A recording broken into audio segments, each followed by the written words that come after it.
ये गाय इतनी गरीब थी कि मुन्ना का पेट भरने के लिए बहुत मुसीबतों का सामना करना पड़ता था। गाय अपना दूध पूरे गांव को पिलाती थी, लेकिन फिर भी कोई उसकी मदद नहीं करता था। गाय मुन्ना का पेट भरने के लिए गांव से दूर शहर में खाने की तलाश में जा रही थी।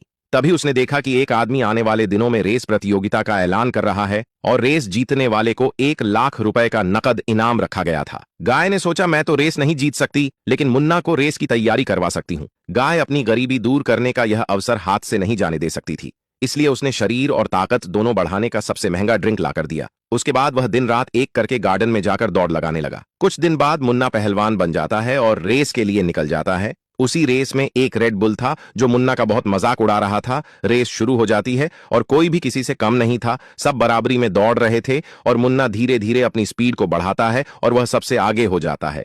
मुन्ना शुरुआत में ही हवा को चीरते हुए तेजी से आगे निकल जाता है। रेड बुल का बच्चा मुन्ना को जीतता हुआ देखकर सोची समझी चाल के तहत तैयार हो जाता है। उसके बाद वह सरसों से भरे झोले को शॉर्टकट रास्ते से लेकर चला जाता है और जिस रोड से रेस गुजरने वाली होती है उसी रास्ते पर वह सरसों फैलाकर चला जाता है। मुन्ना सरसों के ऊपर भी तेजी से दौड़ते हुए आ रहा था, तभी आखिर में फिसलकर गिर जाता है। अब रेड बुल आराम से उसे पीछे छोड़कर भागते हुए चला जाता है। उसकी साजिश काम कर जाती है और रेड बुल इस रेस का विनर बन जाता है। रेड बुल को जीतता देखकर लोग तालियां बजाने लगे, क्योंकि वो लोग पाकिस्तानी थे। तभी उसी भीड़ का एक आदमी स्टेज पर आया और बोला, जीत मुन्ना की ही है, क्योंकि मैंने सीसीटीवी में सब देख लिया है कि यह मुन्ना को हराने की साजिश की गई है, इसलिए यह अवार्ड और पैसा मुन्ना को दे दिया जाता है, क्योंकि वही इसका असली हकदार है। अगर आप लोग इंडियन हो तो मुन्ना के लिए लाइक करके कमेंट में आई लव मुन्ना लिखो।